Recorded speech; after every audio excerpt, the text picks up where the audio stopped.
Hello and welcome to Game Marmalade.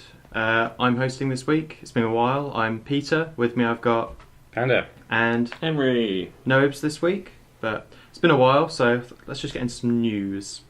Okay, right. The first thing I'm going to talk about is hot off the press, like literally this morning. Oh boy. Yeah, they finally got around to announcing a new Counter-Strike operation. It's been quite a while. Not just announcing, they just straight up released They it straight up without released anyone telling anyone anything It's about Operation Hydra, Mhm. and they're adding a load of community maps that have been in for a while, a load of modes. In the previous operation, they had a few missions called Guardian missions, which were like little mini campaign ones. There was only about 4 missions, I think. Yeah, it They're all wasn't set on many. the same map. But this one they've announced they released an entire campaign, Yeah. which is kind of crazy, and a load of modes as well. Yeah, the modes is the thing I'm really looking forward to because there was a competitive tournament. Well, it was kind of like a fun tournament called the HTC 2v2 Invitational, which was just, in the name, it's a 2v2 mode, and they just took like players from each team's pairs of them, an AWPer and a rifler, and made them play each other in a knockout tournament. It was really good. That's quite cool. And then in this, they've included now a 2v2 mode in this update where you can just queue to play 2v2 with a friend. They also have one where the only weapon you can use is the scout, the sniper rifle that kills on a headshot, and they reduce the gravity so you can fly around. The Scout is this is actually an old mode. It's from even like 1.6. There was a mode called Scout's Knives that was a modded mode, and it was incredibly popular. And it was just low grabs, scouts, and knives. Right. That's Yeah. the entire game. And it has the best name in this. It's the Flying Scoutsman. Flying Scoutsman, which is a bit better than Scout's Knives. Yeah, that's quite good. Oh man, it's good. Yeah, usually they do quite a big, they do balance changes as well with it, but they've only done one for this one. They literally just nerfed the UMP, that was it. It's a bit good. Yeah, the UMP was just an SMG that just Yeah, everyone was using yeah. and everything, so they just know. Okay, next up, yesterday there was a leak of probably one of Nintendo's E3 announcements, which is... It was rumoured for a while, but it's a Mario and a Raving Rabbids crossover RPG. Oh, was that leaked? Oh, I saw all the pictures. Just the image was leaked, saw this. yeah. This is really strange because Raving Rabbids appeared. I don't know how much it appeared, but I haven't seen it in a while. In addition to that, though, I've seen it on like. I saw it on random products recently. Like, it got a completely TV show. Yeah, Yeah. like it's. But that's the image that they released, so... Right, yeah. Nintendo characters with Yeah. So why didn't you They describe gave that? everyone a gun. There is a rabbit dressed as Princess Peach taking a selfie with a gun. And the gun also has a hat on. Yeah. These things must be popular, right? I've never bought a game with these rabbits in. I bought the very first one when it was Rayman Raving Yeah, Rabbids, because it was yeah. like a Wii release game. And that was pretty fun. Started off Rayman, didn't it? Yeah. I think there was like 2 games with Rayman in it. Yeah. And then they And now Rayman's dead. Poor Rayman. He lives on through the rabbits. Rayman died, but then he came back a bit again. Because they Yeah, had like, true. 2D games. Origins and Yeah. Yeah, And like good. that mobile New game Super is really Rayman. popular. yeah. That endless run of Rayman is apparently one of the best made Oh, right. ones. So, Do you mean the Super Mario game on mobile? I mean, It's an endless apparently run. that's quite good as well. Really? Yeah, it just Oh, I heard requires it you was to be really easy. on the internet all the Mm. time. Yeah. But no, it's a very, very strange looking thing, and everyone online I've read about it, everyone's like, this is where Nintendo decides of their 1 hour show that they're doing it at E3. 20 minutes of it is just going to be Raving Rabbids. No. Just Please. the pure rage online. Yeah. I can understand them kind of wanting to get as many of these kind of titles out this year as possible, considering like the Switch has been selling ridiculously, selling out. There was a recent report where in most major retailers the Switch is selling out in hours rather than days. Like whenever they get new stock in, it's just selling straight away. Wow. Yeah. I'm hopefully getting one on Friday. Hopefully. I'm really supportive of crossovers because there are a lot of good crossovers. I mean, I don't know how good the Mario and Sonic ones were. They're still making them. They're still making They're them, still so making they them. must have done well. But I've played. Have you guys played one of the Raving Rabbit, just the party game versions of Raving Rabbids? Yeah, No, so just the first I played one of them. It's quite a lot like WarioWare, that thing, the sort of Yeah. thing where you have loads of mini games and things, and it's quite fun. So if they're going for something like that, and it could be good, could well be Yeah. The thing is, it looks like a shooter, or like maybe they're going something similar to like Splatoon or something. good. All right, yeah, maybe. Yeah, I'm not sure. Anyway, you were saying about the Mario and Sonic at the Olympic Games. One thing that has come out of it is just amazing gifs of like Waluigi doing ballet and stuff like that. So, yeah, that's one thing about it. Yeah. But the Switch has been selling crazily well. Like Mario Kart 8 Deluxe, which came out, they released sales figures for it, and it sold 550,000 copies, which is just ridiculous. And it's the fastest selling Mario Kart It's they've ever already released. above the Wii U one, I think. Yeah, It was- it overtook I the can't. I actually am rather. I'm very surprised that the Switch is doing this well. There's no I expected games for it. Yeah, I expected it to do pretty well, but it's it's beating the Wii currently, isn't it? Or for sales. There was another thing I saw for it where in April, I think this was worldwide, it might have been just the US, but if you take the Switch sales and the 3DS sales, that accounts for more than half of all gaming sales in Wow. over all consoles. It's kind of crazy. Man, considering- yeah. Didn't the PS4 Pro come out just end of last year? Yeah, around Black Friday-ish Yeah. time. That's still fairly recent, but Yeah. I want to see how it's doing compared to PS4, because PS4's done really, really well as well in its Yeah. lifetime, so it'll be interesting. Yeah. Yeah. But I think you're right in that it feels like they're doing really, really well, and then they just need to get up some titles out on it, Yeah, and then it yeah. will be... Otherwise, they're going to run out of Cemented, steam. yeah. It's going to be like, I think most of the people who've been buying it now are buying it with the anticipation of lots of titles coming out this year. So I'm hoping at E3, because they keep hinting, saying like, oh, we've got loads of unannounced stuff that we still haven't shown off properly. So I'm Yeah. hoping they show off a lot of stuff that's at least coming. Well, not just that, if they, they can have their, set list of things, but hopefully this really strong starting performance will have encouraged a bunch of people to start working on games Yeah, for it as yeah. well, which would be nice. But a lot of developers have been saying that this generation Nintendo are sort of catching up a bit in terms of being easy on developers. Apparently it's a lot easier to develop for the Switch than it was to develop for the Wii U. So, yeah. Okay.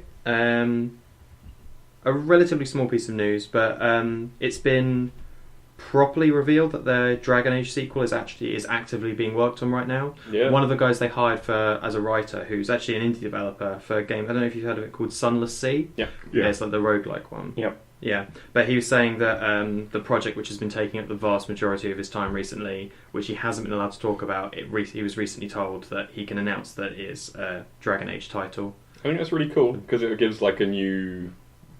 a new perspective on the way they'll write stories in the games. Because, I really love BioWare games, but... Yeah. It would be nice to have it in a different way. Although I am surprised that they announced that after being we're destroying Mass Effect, we're getting rid of everything, we're going back to just making Star Wars. That was the point I was going to make. I was going to say, yeah, after Andromeda, I feel like there's going to be a lot of pressure on this title where it's like, if this doesn't do well, you're... I'd like to see Inquisition sale, whether or not it sold well, because I don't actually know with that game, and it's I know it got loads of hate when it came out because of it being very MMO-y, but I really liked it. And I really enjoyed it as well. It's once you learn how to play it. Terrible Yeah. opening. I think part of the problem is as well, you can easily spend your first 3 hours playing a much worse version of the game because the tutorial, it doesn't make it clear when the tutorial finishes. Because it's just an entire zone full of very, very I thought MMO I was quests. getting close to the end of the game when I ended the tutorial because it makes it sound like a really big mission and stuff like that. It's Yeah. this is a huge deal, this is what you've been working towards. And I was like, am I really at the end of the game already? And then it was no, you've just finished the tutorial now. And I'm like, really? Yeah. God. Yeah, I played maybe 2 hours in that zone, then spoke to Ibs about it, and he was like, for the love of God, leave that zone now, because it's so awful. But yeah, because there's a lot of bits in it where you'll wander into an area where there's a dragon that's way higher level than you, so you're like, oh, I've got to come back here a little bit later in a couple of hours, and it's you're meant to come back there the end of the game and stuff like that. Alright. So you're not meant to spend time there. But yeah, it's quite nice that they're working on a sequel for it, and I wonder if the response to Andromeda will affect it at all. Really? It's been a while since Dragon Age Inquisition, so they must have been working on it already for a bit of time. But yeah, I guess. Yeah, I quite enjoyed Inquisition. I wasn't a massive fan of the story, but then I haven't played Trespasser yet, the final DLC that actually rounds off the story. DLC. Yeah, I just didn't care a lot about the main villain at all. It was just I was weird going to say magic the man. main downside of Inquisition as well is that one of the characters in your party is way more important to the storyline than anyone else. I and didn't use him. if you don't use him or you don't romance him, Yeah. you just miss out. You just be like, wait a minute, who? What? At the end of the game because it's just reveal. Yeah. Because I used oh my god, I forgot all of the characters' names. Wizard with mustache, Dorian, man with beard, who is part man of with beard, He's the part of Blackwall. Blackwall. Well, not really. Spoilers. Yeah. Blackwall, Tom Riddle, and Iron Bull. Iron Bull. You remember his name? Yeah. Well, he's got a pretty memorable name. Yeah. I was about to say, you were defining all the characters by their facial hair. We have man with beard, wizard with mustache, large non-human man, man with horns. Yeah. But no, I'm looking forward to that. No, same. I think, I secretly love Dragon Age more than Mass Effect, so I'm happy that that's at least surviving for one more title. Yeah, looking forward to that. Have you two played any of the Witcher series? Yes. Okay. To a degree, yes. Okay. Yeah, they announced recently that Netflix is going to be making a TV Yes. series based on The Witcher. Yeah.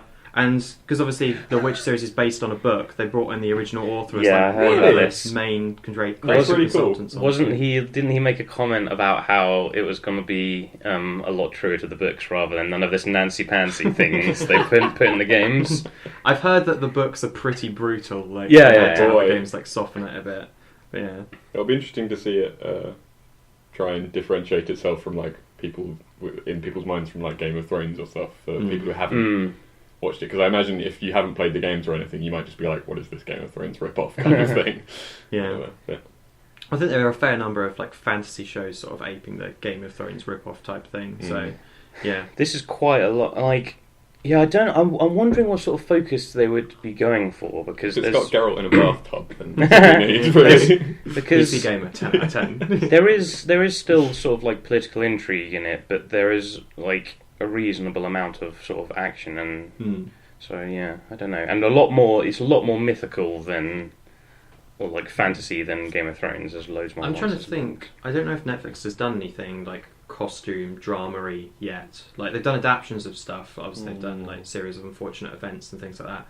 But none of it's been like high concept fantasy or anything like that. I wonder how they'll handle it. Was it not a fantasy, but was The Crown a Netflix original? Or was that one that they bought? I thought it was. Might have been. It's the thing is, it's really hard to tell which ones they bought or which when ones they're like they've just got Netflix the rights. original, The Expanse, and then you're like, but this was on another show. Yeah. I'm pretty sure that's this true. is sci-fi. Yeah. Sorry, yeah, you're right. Yeah, they do that. Yeah, it'll be cool to see. They seem quite toned down on how many special effects they put in a lot of like the Marvel shows and things like that. So I wonder if it will be good quality on that front or not. Yeah. Iron Fist, man uses power 4 times. Let's not talk about that. No, gets sad. Okay. Well, he can't use the power because he's got a headache. He's got a headache, yeah. He's like, oh, It's actually a show just teaching you about people who suffer migraines. Yes. It's really debilitating. It recently came out that Valve hired a large group of the developers who worked on Kerbal Space Program. And obviously Valve did this quite regularly, where they'll take... It was previously just mods. They'd take an entire team working on a mod and bring them into the fold. And most of the time when that happened, that would result in a game, like some project that they were working on. And a really good game at that. Yeah, so. like Portal, Counter-Strike, all of the ones like that. And they were hired at the start of the year, and Valve have been very, very vague about what they've actually been working on. And they said they'll be announcing what the team have been doing soon. Half-Life 3 confirmed.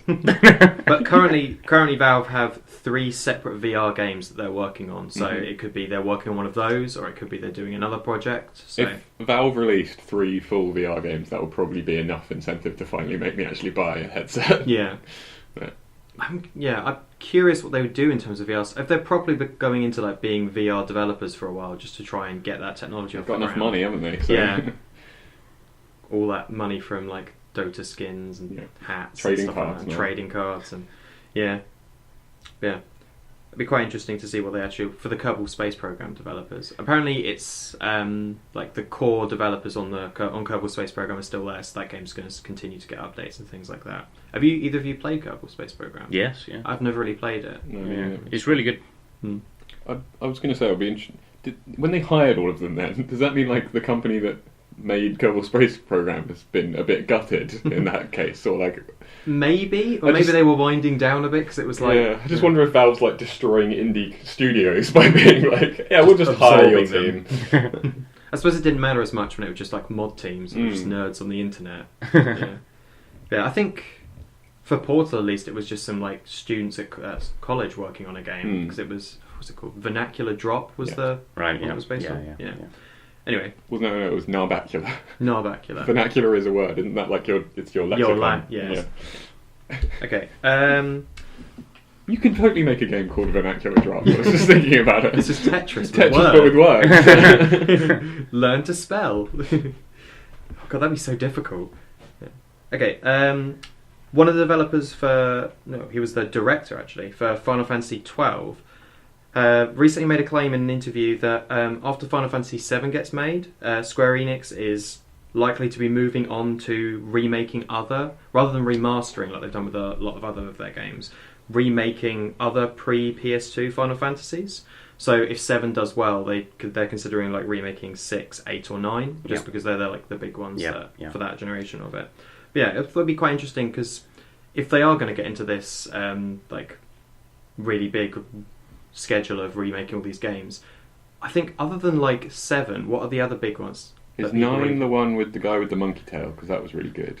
I feel like 7 and 10 are the main big ones that people 7 really, and 10, really yes. They're actually doing a remake, but not like as big a job for 12 already, I think, where they're adding like extra content and just updating some things. Yeah. But 8 and 9 are extremely divisive. That's what I've heard. I think 6 was generally better accepted, but 6 is much more. 7 is where it stopped being very JRPG. Yeah, so it's still very JRPG, but like less just like constant smash into battle and do etc. I mean, it'd be interesting if they did a thing where like if they got this engine, because like the engine for Final Fantasy VII, the combat's supposed to be quite similar to the newest one, at least from the videos. It looks. From what I've seen, it looks very much like the PSP version of Crisis Core, which was a sort of like a mini prequel to Final Fantasy VII, actually. But yeah, it is that sort of... So maybe if they polish off that sort of system for it, maybe they'd be remaking it in the sense that using this engine to tell these old stories. So there'd be new games, but you wouldn't have to wait like 5 years. So I think one of the things is that 8 was most divisive because of its magic system. So if they redid that, I think people would... Also, the storyline gets a bit crazy. Which one is 8? 8 is the one with the sorceresses. It's the gun. It's the gun going to blade. Space. Yes. Yeah. Okay. Yeah. I like 9. I've only played the old ones, so when they remake 3 again, then I'll play. Yeah. Squall. Is that the name of the game? Yes. Yeah. Squall. Yeah. I never played any of these. I just watched my sister play all of them. This happened last week, but Don't Nod, the people who developed Life is Strange, finally came out and announced that they are making, or they have been making, Life is Strange 2 since shortly after the boxed version of the first one came out. So that happened like a few months after the release of the original one. But yeah, I really, really enjoyed Life is Strange. Like I played it, must have been just at the beginning of the year. I finished it off. But if you haven't played it, it's really, really cheap on Steam, and it's a really good series. I'm planning on it. Yeah. I feel like it's closer to a TV show type thing, where like the gameplay is pretty minimal, but the story is very, very good. It's like a Telltale, sort of the new range of Telltale games sort of thing. That sort of thing, right? Yeah. I think the one thing is it just has the mechanic where, as a central puzzle mechanic of like rewinding time. Yeah. So it has stuff like you rewind time, but your character stays in place. So you do things like you'll go through a puzzle to get through a locked door, you step to the other side of the door, then you rewind time so you didn't have to do any of the stuff to get in there, you're just in the locked room. I see. Do you reckon they're going to change... They won't make it time power this time? They could. I don't think they're going to use the same characters or even the same location. That's what I figured. It'll be someone completely different, and I wondered if they'd do a different ability. Or they'll just be like, you can make time go forwards. Possibly. Instead. But no, the ending of Life is Strange is pretty satisfying, so I can't imagine they're going to like say, and then all this other stuff happened to these characters, and this wasn't the most interesting part of their lives. Yeah, but yeah, I definitely just play them as like grown-ups, like living normal lives. I mean, there are multiple endings for it, so they would have to pick an ending as well. I think it's something that a lot of developers, not only in games but like TV and film, can take something away from. Like, you don't have to, when you're like making a sequel or whatever, it doesn't have to be the same people, it doesn't have to be the same story. It's like Stranger Things. Yeah, I feel they're bringing out a second season of it, and I feel like they could have quite easily just gone to a different place and like kept it like an anthology series. No, it's the same people, which is they've released a trailer because it's like more dealing with the kid who comes back. Yeah, and also like other kids who were in the. Oh yeah, they did experiments. kind of have a little bit of cliffhanger, didn't they, in that front? But they didn't. I still feel like could have been left Oh, true. left to its own devices and like concentrate on something new. But we'll see. For how it Stranger goes. Things, at least, I think I really liked the kids' characters in it. Yes. So I'm Yeah, quite happy. Yeah, was they gonna were say, good. It's mixed feelings because I thought the actors for it were great. Yeah. They're But like the best child in actors terms of the I've seen. storyline, it felt like a good choice. Yeah. It made me really sad that this isn't like that much of a spoiler for it, but that one of like the only character who really dies is that girl who's at the party in that show, and they just like kind of gloss over that when like she's just like, oh, here she is, she's dead, and I was like, that's really like unpleasant. Yeah. Yeah, they said they'll deal with the fact that she's just disappeared and no one knows what happened to her. Yeah. Back to video games. Yep.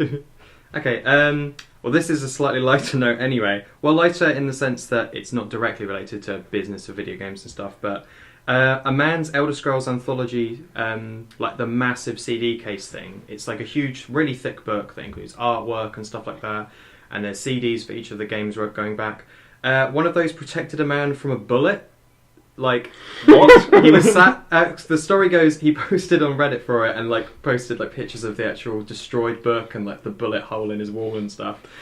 But he was sat playing Prey on his computer when suddenly his window behind him shattered, and then all of the stacked up CD cases that were on his windowsill flew off and flew across the room. And then when he was looking through his room later, he noticed that there was a bullet hole in his wall, like just to the left of his desk. And he looked at through the CDs, the things that are on the floor, and there's like a bullet cut through the centre of this book, and then it sort of bounces out and goes off at an angle, such that like basically it shattered every CD in this book as the bullet went through it, and then flew off and hit the wall. This man needs to move house. Yeah. Like, Well, yeah. Yeah. Supposedly, like, the police don't actually know why his house was shot at. Jesus. But yeah, he survived a bullet because he had a very There you big. go. Thanks, video games. Another reason to buy Elder Scrolls. Clearly, Exactly. Because And, it'll save your and life. buy those ridiculous pre-order versions, Yeah, yeah. like £160. Imagine if it had been one of those like life-size statues he had. Yeah, Just Exactly. Yeah. easy. Stop the. Yeah. Stops it in the Dovahkiin's hand. Actually, I think for Skyrim it was a big dragon. I'll just leave. I think we should go back to our old standby for Game Marmalade, which is talking about Overwatch. So, Yes. first off, because of the way the Chinese government deals with gambling, a lot of games that operate and quite popular out there have had to release the proper stats on the drop rates for their boxes. So Overwatch have had to, or Blizzard have had to announce for Overwatch specifically the odds for every box you open. So I thought this was kind of interesting. So every box you open is guaranteed to have a blue in it. You're guaranteed to get one purple box every 5.5 ones you open, and one orange every 13.5 one, which kind of sounds about right from what I've experienced with it. But yeah, I just found it kind of interesting that games are having to, like, in order to get around this sort of stigma that's coming around child gambling now. Yeah. I actually really like Overwatch's loot box system. Like, it's so generous compared to other games that, like, just compare it to things like Counter-Strike and the amount they charge you to open crates and things. And also the fact that you pay to open them in Counter-Strike and the odds are worse for getting good stuff. Yeah, it's nice. Yeah, I think of all the times I've opened boxes in Counter-Strike, I've gotten one thing which was either nice or worth a lot of money. Yeah. And I've spent a lot of money in Counter-Strike boxes, so... Those days are behind us now. Yeah. No. The big thing that's been happening with Overwatch is the anniversary event that was announced, was it last week or a couple of weeks ago, and properly came out yesterday. So they added a few new capture the flag maps. They did a couple of minor like balance tweaks. So it's just stuff like going into Wraith form as Reaper, reloads as guns and things like that. Just there. They did a little bit of reduction in damage for Soldier, just because apparently they're really, really paranoid about like losing Soldier as part of the meta. But at the moment in comp, he's a mandatory pick just because he's so good. So they're just trying to do really tiny things to him. I feel like they have a problem with him and McCree in terms of comp meta, where it always seems to be that one of them is essential, and it just flip-flops between who it is. It's because they're just reliable damage dealers. Yeah. So.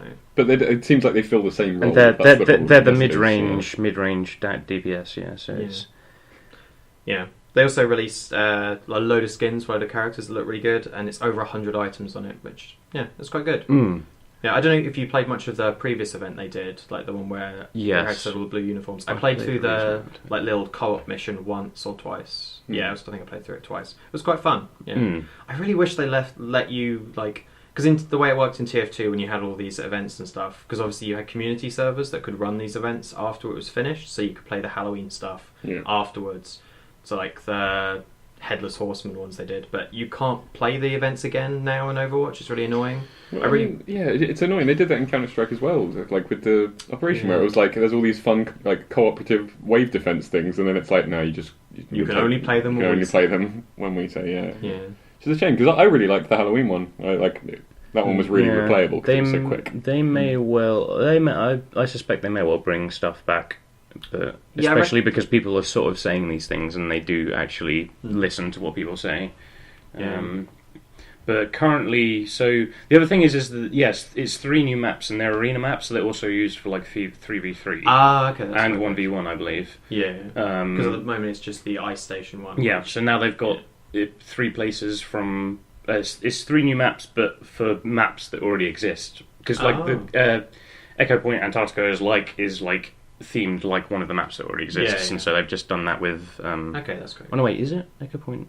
No, either way, but so I think one of them's in Egypt, and one of them's because the Egypt one is Oasis. at night and everything, so it's slightly different. But I always thought it was very weird the fact that they released a arena thing, like arena game mode on there, and made it so central to it, but then only released 1 map for it. Yeah, I thought because I don't know how popular it is still, because I don't know about you guys. The few times I did play it, I was just getting sick of playing that same map because it would just be the same tactics over and over if you were playing against people your level. I don't mind it so much. I'm not a huge the arena modes, the sort of 1v1 and 3v3 are much more stressful than all the other modes, because it's so much like death is extremely meaningful and there's like much more pivotal what you're doing and everybody's doing and everything. But I did feel it wasn't particularly balanced for that. Because obviously the characters are balanced for you can die and it doesn't matter. Yeah. Whereas because like characters that heal a lot, or characters that have a lot of health. Yeah, Roadhog is very Roadhog's good. All tanks are just good. Mercy's actually surprisingly good because people don't respawn, so her resurrect is always usable. And this is something like so this is the other thing. Total Mayhem is one of the current arcade modes, which is now always available. Yeah. And like when I previously played it, all times previously, I really enjoyed that mode because what it is it's decreased cooldowns, increased ultimate charge, and double health. Yeah. Right. But the issue now is it's gone to the point where people have really cottoned on who's ridiculous and who's not, so it just becomes endless because there's always a mercy on both sides because you charge your ultimate so fast that anytime anyone dies they're immediately resurrected. I suppose that's the one upside of having it on a playlist, so it's like people can't get too used to the modes, or people will, but it will take it'll take much more time for that to actually happen. And then Zarya, Mei and Tracer are unkillable. Yeah, because they just Tracer especially is just going to. Yeah, Zarya's always at 100% charge because she has both shields on a 3-second cooldown, and everyone's throwing out abilities and you have so much health that they don't kill you when you're outside a bubble anyway. So you just bubble up when and then Tracer never stops blinking, and if you ever hit her, she just rewinds immediately. So yeah, it does seem like that game mode is the kind of thing which could easily just break if people play it too much. Yeah. That's going to happen. But, so the other thing is they have released a new mode, which is Lock Out 3v3, or Lockdown 3v3, I can't remember what it's called. Heard about this. So I haven't played it myself, I was chatting to other people. I think what it is you have the entire roster of heroes. Yeah.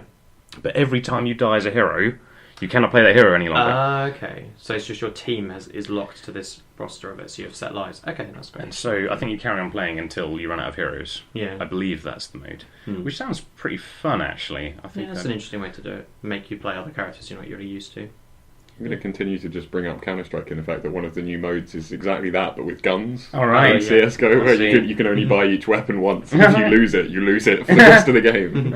Yeah. It's good to have, it's nice to have that sort. It's good that they release new modes, essentially. Yeah, but just hoping that they allow people to access these old modes later on, or at least I suppose you can't host them. That's the downside of moving away from people being able to host their own servers, like because so few games do that now. You can't have people just run their own servers. So there are custom games, but obviously I don't think that caters for the co-op things. It probably requires a bit more. I think you can set up virtually all of the other modes though. Yeah. That lockout mode it'll be interesting. Is it like the capture point maps? I think it's the arena maps. Arena map. Because it would be, snipers would become very valuable to use in that. Like, if you've got a good sniper, you can knock out their medics. And then they have no healers. Deal. Yeah. So I guess the tactic for that would be play people that hunt down snipers as soon as you start to try and get rid of them. But then maybe they hold on. They're like, there's a lot of like choosing when to put out certain things. Yeah, it's interesting. Because if they kill your Mercy and they lose a Widowmaker, that's like a win for their team. Yeah. Massively. Yeah. It sounds interesting. Yeah. But anyway, on to the items. Yeah. So skins and dances is the main thing that's been added. And obviously, so they've also done, as an aside, like gold images for all the characters. Oh yeah, like, I opened the first box and got the gold. I saw you putting that this. on. Yeah, but so skins. What do people think about the skins? I really like a couple of them. I really like the Beekeeper May one. I think that's really cute. Yeah. And I also really like the Symmetra one. I think Symmetra has a lot of like nice looking skins for her. And the Diva one looks quite cool. Because it looks like one of the like a retro car kind of thing. Yeah, I quite like the Diva. Oh, I didn't. I only saw a really small picture, and I was like, she looks like a Midwest American person. I was like, it's really strange. Yeah. I'm pretty sure because it's so similar to. There was a set of like fan art that went around so much, like when the game was first coming out and stuff like that, of like all of the characters in that sort of like that sort of style. Yeah. Where like every character had an equivalent for it, but like the Diva one looks exactly like that. So the Fire one's pretty cool as well. I didn't really like the Fire one because it's literally the same colour as our other one, so like I felt like it looks a bit too similar. I would have liked it if they'd done it in a slightly different colour. I like it. Yeah. I like the Tracer one, and then the Genji and Zarya ones I think are alright. I like the Diva one's alright. And I don't think play Genji, but I really So like the so Genji the one. issue is, though, I've heard that Lucio's skin, although I'm not a huge fan of it, changes the songs he plays. What? And therefore, I must have it. I must have The it. one thing I saw at the Lucio one is he just looks like Will Smith in That's Wild exactly Wild what I was doing, Because it's he's like dressed jazz. sort It of should like just- a cowboy. it should just go when you change the track. Wow, wow, West. He just plays the entire soundtrack. But the issue is I think most of the skins are just alright, but I want them. Yeah. And the biggest issue is that I want a lot of the dances, and there are very many of them. And they cost a lot of gold. They're like, all if you want to buy- $750. I have enough money for one legendary skin at the moment because I've got just like 3,100 or something. So I can't afford to buy one of the dancers and the skins. I'm probably just going to get either the Beekeeper May one or the Symmetra one. But, So some of the, I haven't seen all the dances yet, but so some of them are like awful but appropriate for the character. So for example, Reaper just drops his guns and then taps his foot and folds his arms. But like Reinhardt does like a ballroom dance with his hammer, and like even does the thing where he like leans it down. What is Winston's like? Winston's one's just like a really dorky one where he'll just like be like like wiggling his elbows around, and it looks Like, very some of them- strange. I think Roadhog does the sort of thing where he just moves his arms around in like a circle. Farah does like an air guitar, and then it actually has like guitar sounds, and then rockets like fire out of her back and stuff. Junkrat does like loads of spinning, like I think it's like kind of like sort of Michael Jackson-esque. I think it's like I don't ever really see people taunting in game at all. I very rarely see anyone using the taunt. This is the thing though. As soon as this happened, I think there was a game where there was a Junkrat, and every time I saw him, he was just dancing in the like path of the payload. And the payload would just get up to him, and then everybody would just kill him, and then we'd see him later on dancing again. Literally, the only time I ever use taunts in it is for Reinhardt. I got the Halloween one, which is literally he gets a pumpkin out of nowhere, and then just launches it because it just makes pumpkins in the world, so you can just fire pumpkins around. So a lot of the dancers look Yeah, I want them. In conclusion, do Yeah. one. Yeah, because of all of the taunts, the one thing that reminds me of is like when the game first came out, a load of the taunts had the characters like leaning forward and stuff like that. So it'd be like people bowing and things. That would clip through doors. Yeah, so so you'd you have people could- doing that and then just getting shot Yeah. before the game even started. Yeah. Anyway, with the news over, we should talk about what we've been playing in the many, many weeks since we last recorded a podcast. So, who wants to start? I don't mind starting because I've played two things which I quite want to talk about. So, I played Ukulele came out shortly after we recorded the last one, and so I backed that. I backed it originally as a Wii U game, and then obviously they dropped the Wii U game when the Switch was announced. So I switched over to PC. So I've been playing it on PC, and I've played, I think, probably about 5 or 6 hours of it. It's very, it's beautiful. The game looks really, really nice and sounds really nice. But it's very strange for people who've been making games, made so many of these platformers. They make so many weird, mistakes and weird design decisions in it.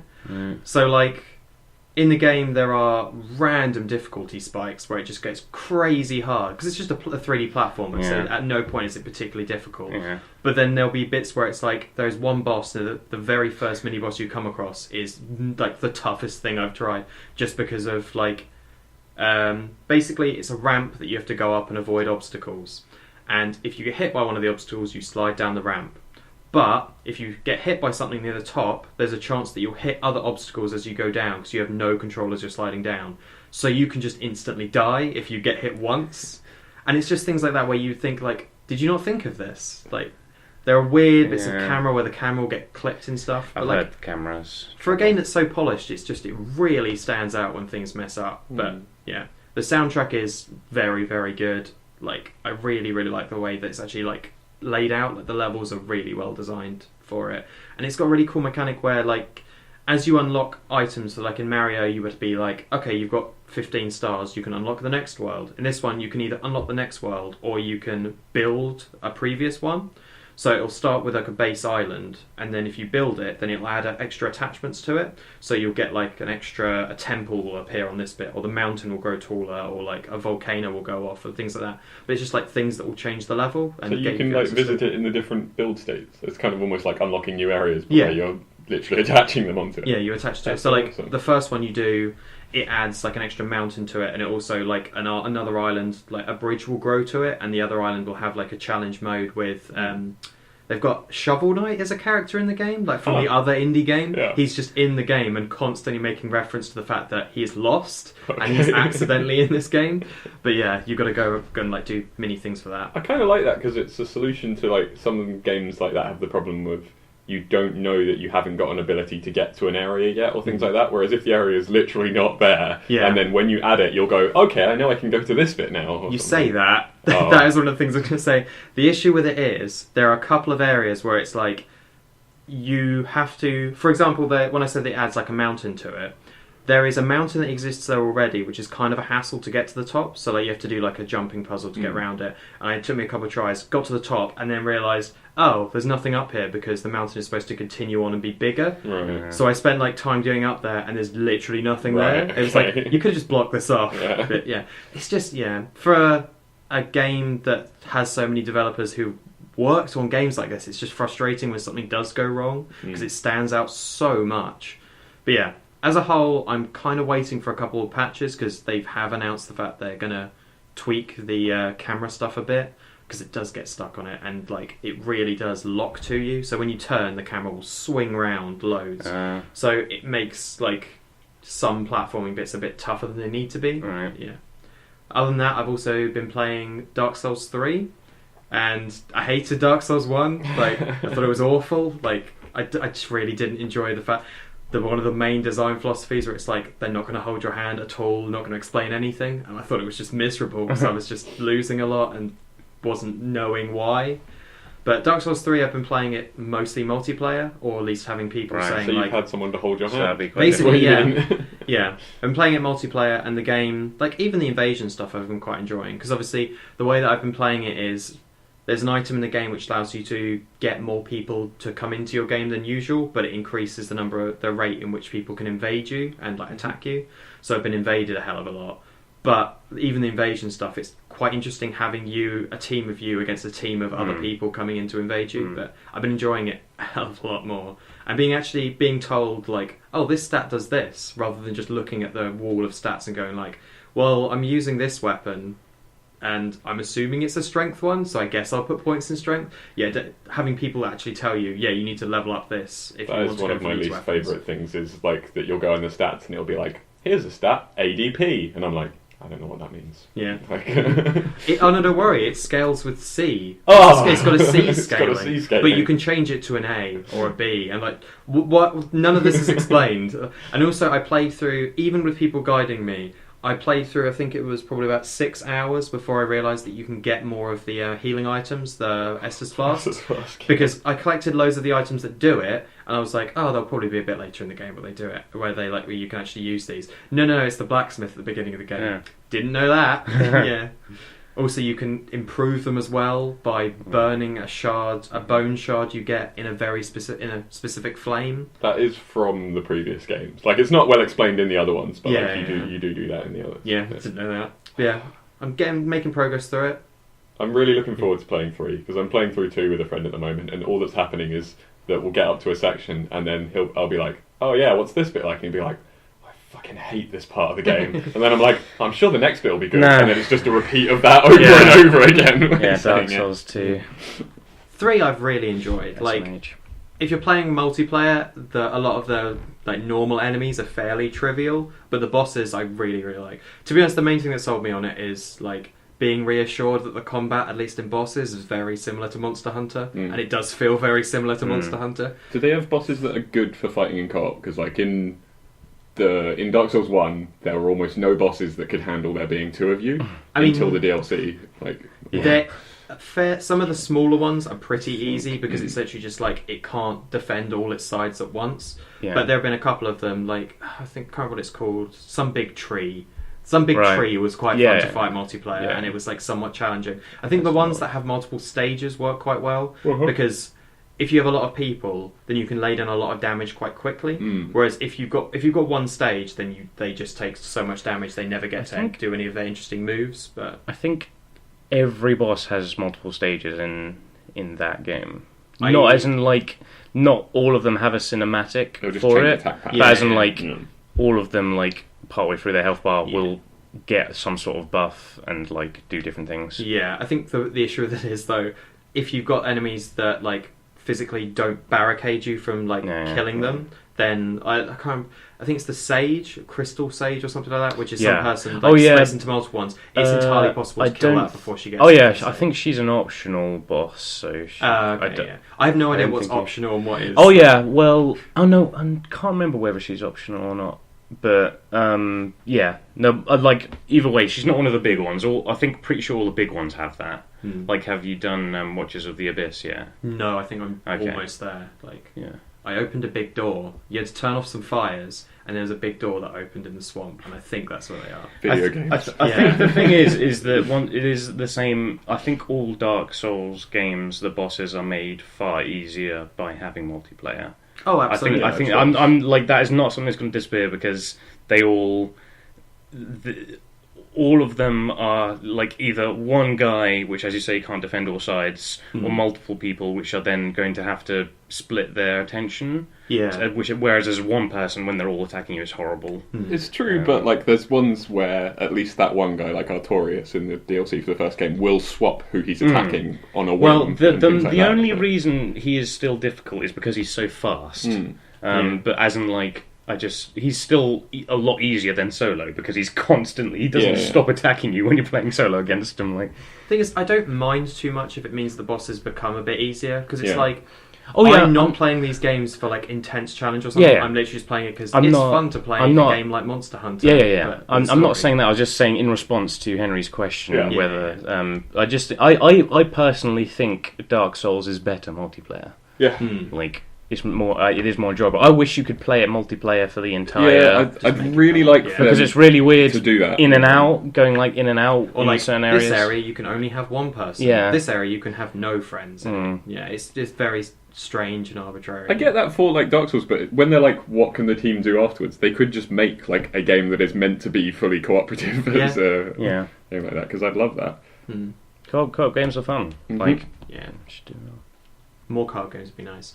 Yeah, the main thing because I played a fair amount of Monster Hunter as well recently. The main issue I'm having is because the combat is so similar. I keep trying to do things that you can do in one game but not in the other. all right, yeah. So, like for Monster Hunter, the weapon I use has like a little sidestep you can do after certain attacks, and I keep trying to do that in Dark Souls and it just doesn't work. And I'll be like, what? Why can't I avoid that if I just had the sidestep? And I'll be like, oh no, that's a different game. Yeah.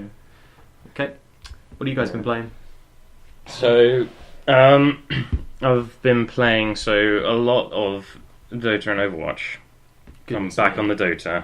Oh. Back on the Dota. Thought we weaned everyone off, but you're back. Was there like a co-op thing that came out recently for Dota? With the Battle Pass? Yes, there's a campaign. Okay. They've made us I'm not sure whether it's co-op or I thought it was single player, but maybe it is. Either way, the only thing I'll mention about Dota is a couple of things firstly, like the meta's really balanced right now. It's quite nice. Like, that's good. Pretty much everybody's like viable, and it's really, okay. It's kind of like, it's really team fighty as well, which is just really fun. So has it changed significantly from that international where like loads and loads of characters were being played? That was the last. I mean, time it's I paid still any like attention that to it. sort of area, which is nice because Okay. where loads of characters still get played and it's very team fighty. Hmm. I mean, that's what's fun to watch. Yeah. Back in the days where it's just destroy all the towers like really quickly. That was Yeah. like Well, that was farm one of the in things jungle for 40 on the minutes. international. Everyone was like going, "Yeah, this is like the best it's been. The meta's been for ages." Yeah. So like, how on earth would Valve like keep the meta around this area? Because it's like someone will find out some broken pairings for it and it's like it'll change. Well, it always does happen because there was a little bit like not so much right anymore, but like I think actually it's even the meta's even better than it was back then because around about then Mirana got the Ags, which meant that her like Starfall ability happened every like 8 seconds. Oh yeah, and she got picked or banned like every game because that ability is crazy. It's still crazy. It's been nerfed, but it's not like good enough to have her be OP. But the main thing I was going to say is that there's been a big thing for a very long time about like people vote for Arcanas.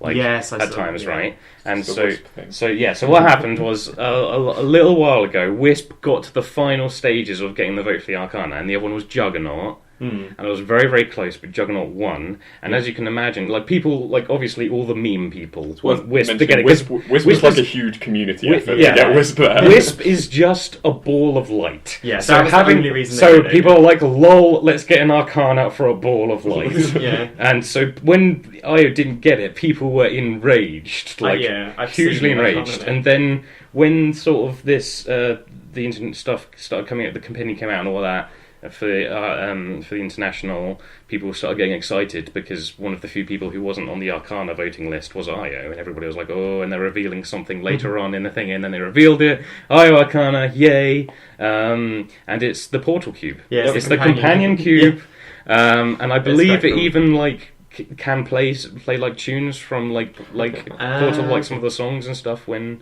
you do because things. it's like, isn't it a cube that goes around Io that's made of like crystals or something? So it does look vaguely like it fits in the world. Yeah, it's not just like the prop. From it's just Portal. like some segments that like box in the character and then hearts on it. Yeah. But yes, and I think also the relocation now is like like the portal gun thing. Oh, okay, that's really cool. That's cool. It's just great. Like, but the problem is Io hasn't been viable for an extremely long time, so nobody plays. Told me everyone was Right. viable. Io was one of the few. Obviously, there's not everybody is like Meepo. Yeah. Doesn't get played very often. But yeah. So that's good. But yeah, so the main things I've been playing, which outside of those two things we always talk about, is so I've been playing some Total War Warhammer. I've been playing like a co-op campaign with my brother. We started a game both as two vampire factions, and I'm really enjoying it actually. Yeah, I quite like Has it. much DLC come out of that yet? Have they expanded? As in, like they release it all the time. They release more and more races, and then now they're releasing a sequel because they were sort of like, we've produced enough good enough content to release a separate game. Hmm. The good thing, I wasn't so convinced until I heard that if you already own like the first one and stuff, you can play it all together. Oh, so just So expanding it. yeah, so they're just getting it's getting much like bigger and bigger, isn't it, over time? Like there's a lot of races now, That's really cool. and I think if you're playing the game when the DLC is out, you get it for free. Oh, I Yeah, have a that. lot of the There's like a DLC period, if yeah. you just play Yeah. it when it releases. So together. I just think they're being very good about how they're doing Because this sort after of all thing. that backlash for the chaos thing. Yeah. So they've been Yeah, quite yeah, nice about yeah, it. yeah. I've been just quite enjoying it. It's kind of funny playing Undead because all I do is just repeatedly summon all the absolute trash units, just like loads of zombies and skeletons, and then just let them all die in battle and then just resummon them again. My brother's actually leading a competent army, and I'm just running around with just absolute Just massive swarms of terrorists. and like it's just kind of funny because like playing normal Total War games, you're like going around and just looking at the map and stuff. But in this, there's like you're like hovering over like my capital, or whatever. All you hear is just a man going "ah" every now and then because it's like an undead capital, And just He's getting scared by zombies. yeah. Mm. And You think you get used to it, but the other thing I've been playing a bit of is PlayerUnknown Battlegrounds. Oh, do you have Ooh. that? Yes, I You really, have it really as want to well. get it. I want it as well. it is good. It is good. I would recommend it. £28. So I would recommend getting it. The main thing is that like, so recently it's been getting a lot better, but like, because they're still kind of like, the servers are pretty laggy. Like it's like it seems a lot better than like the other variants. So Yeah. but like it's quite enjoyable. The main thing that excites me is I was told recently. So firstly, they are releasing a reasonable amount of stuff over time. So there's like foggy maps now, or like which is crazy, but I think they've recently released like a zombie mode. Oh, where but it sounds going pretty fun full actually. circle then. It Back sounds to DayZ. pretty funny, but it's not. It's more like because PlayerUnknown Battlegrounds, you have a whole server of people, Yeah. either in squads, a number of squads, or solo, and it's just last man standing. You've got to scavenge the map for weapons and vehicles and things.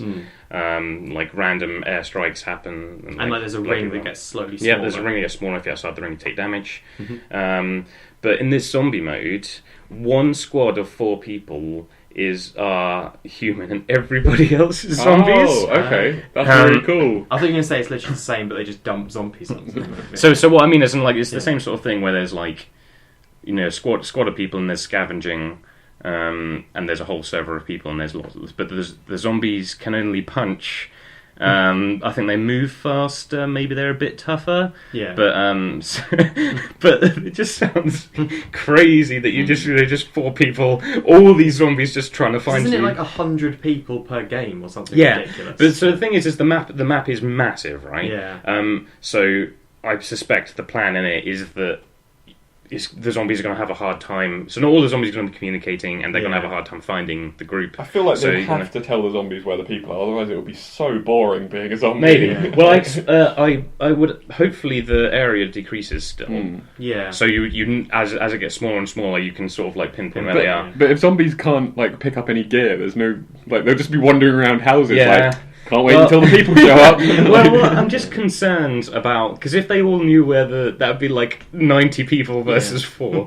But apparently, what happened was somebody I know was telling me about it, and then saying that they were watching a streamer playing it. But because the streamer was playing it, everybody on all the zombies on the server knew where he was, so they just all converged and just destroyed him immediately. It would look really cool though. All the zombies come The out. stream invaders are quite funny when people do that kind Yeah, of thing. it's a pretty good game.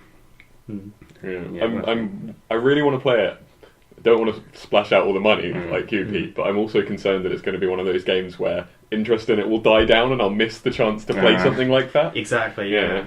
But it's the kind of game I imagine where, like, how big do the squads get? Like, how many? It's up to 4. Okay, yeah. That's quite a good game, because even if you have... Is it possible to have multiple squads in the same game? So you queue. So I don't think you can. okay. I that's guess the that stops problem. people working together, but it would be like I'd like to play that even not working together because it'd be really cool to just happen to run into your friends and be like, okay, let's kill them. Yeah. Like, just knowing that somewhere else on the island Yeah. there are other people that you know. Yeah. But you do- I think you can host custom servers for it, I think. yeah. Because I've seen games where people will say, like streamers will invite Only you these to weapons it. and Because so I've on, watched so a you lot of can do. videos of people playing it. Yeah. crying you do in your get, room. You do get a lot of funny situations in it, which is nice as well. Like where I remember somebody telling me like he was like sitting in one place for ages watching this building, like a really small like bus stop, and he was like, okay, nobody's in there, so he like walks over, opens up, and there's this guy like lying down with a shotgun and just kills him as he comes in. Just been sitting there the entire game. Or like one time. Me and one other guy just got a boat and we're just sailing around the edge of the island, and care packages kept on dropping in front of us, and we were just like, sure. We had there's a weapon which only drops in the care package, which is like an LMG, like the only LMG in the game, and I just got that, and then we actually won that one because it got to the really small area, and I was just running around going, just like, yeah. I'm assuming eventually they're going to like monetize it with like cosmetics and stuff. That's what I've heard. Yeah, there's already a reasonable number of cosmetics, but I just run around naked with an LMG. Yes. Cool.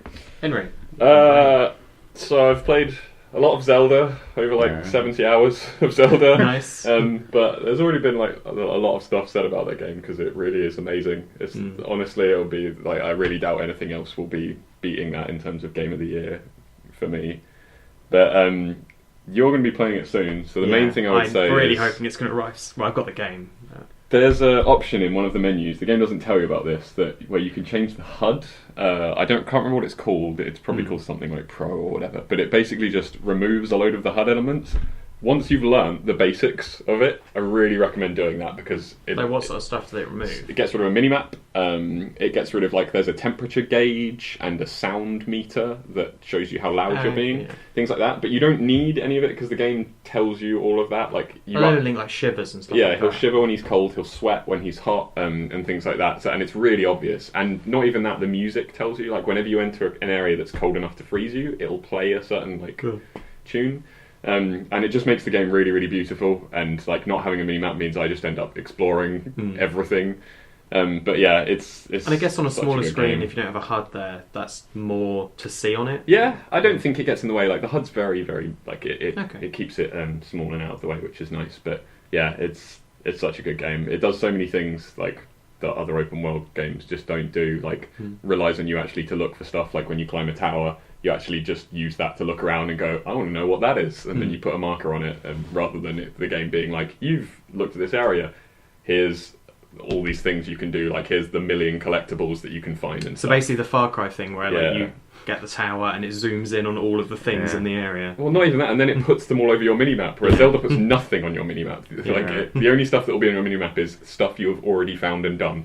So yeah, it's really, really good. I should probably finish it at some point, but I've only done half the map. Didn't they also add the thing where you can show a mini recording of everywhere you've gone in the last 50 hours or something? Don't think that's unless I misunderstood. It might be a DLC. Yeah, they're releasing DLC for it, and it will show you where you went on the convention, which is almost worth buying the DLC for because it'll be really interesting. But yeah, it's really good. You should enjoy it when you play it. Yeah, I'm looking forward to that. Other thing I've played is Dawn of War 3, which I really, really like. It's so hard, though. I haven't played an RTS in a long time, and having to manage different points on the map and micro all of the units is a skill that either the game is incredibly difficult or it's one that I've just completely lost. Because I used to love RTS games. They were what I played more than shooters and things like that.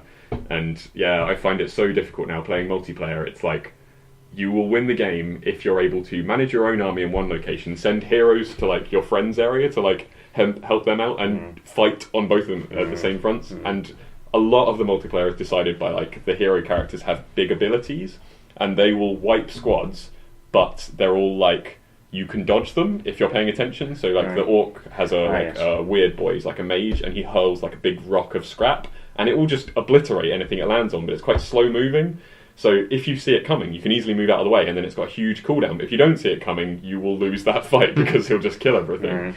But yeah, it's incredibly stressful, which is good and bad. It's there's no downtime in it when you're playing in multiplayer. But yeah, I really, really like it, and it's a lot like Dawn of War 1, but with much faster dying people in it. But I know you liked Dawn of War. So, Yeah, I've actually been...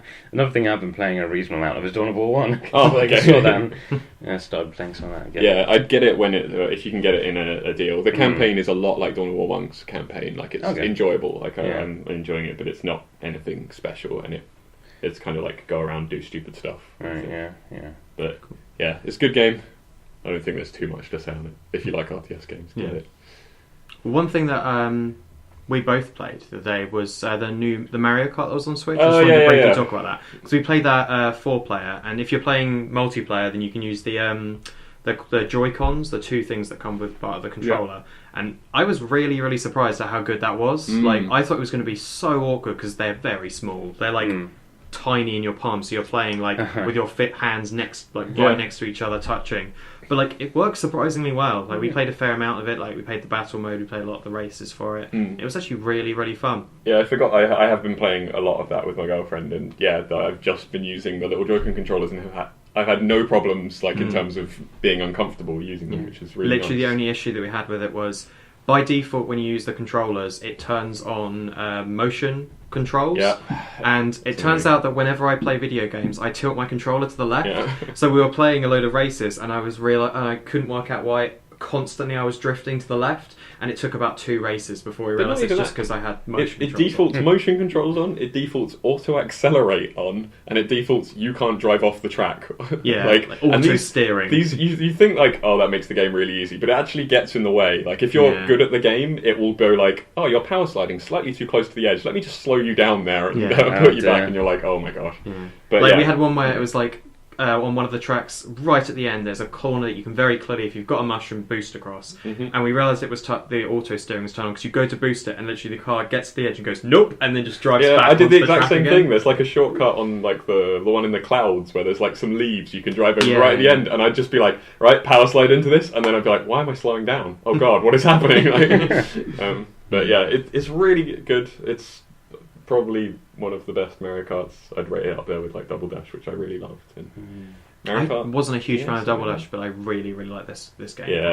This one's amazing. And they actually fixed battle mode and everything. Oh, battle mode's great. We played the Renegade Roundup one, which is a really fun mode. It's like cops and robbers in a kart game, which is great. Because like, people get put in cages, and the robbers can go and free them again. Oh, I see. Yeah.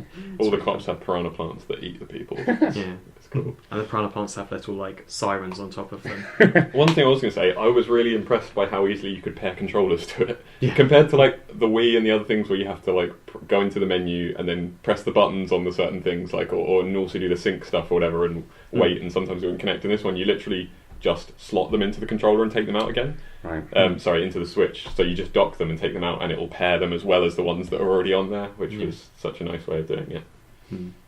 Yeah. Mario Kart's really good. If I didn't already own it on the Wii U, I probably would have bought it along with Zelda. But now, if it ever, in the unlikely event that it goes down in price because it's a Nintendo game, I might pick it up. But, and you can just wait as well and see if they release DLC for it, because that would be more incentive to get that. That's true, actually. Yeah, because I did get all the DLC that was in the original one, and this Deluxe includes all the DLC, which is quite nice. So you got all the characters plus some new ones and the new tracks. King Boo. Yeah. And everyone's favourite, Squid Boy and Squid Girl. Yes. Cool. This was a good one. So, I've been Peter. This is Henry. Saying this was a good one. I think it was a really good one. Good work, team. I disagree. Oh yeah, Dave's here. Anyway, thank you for listening. It's been Game Marmalade. Tatty bye. Bye. Tatty bye.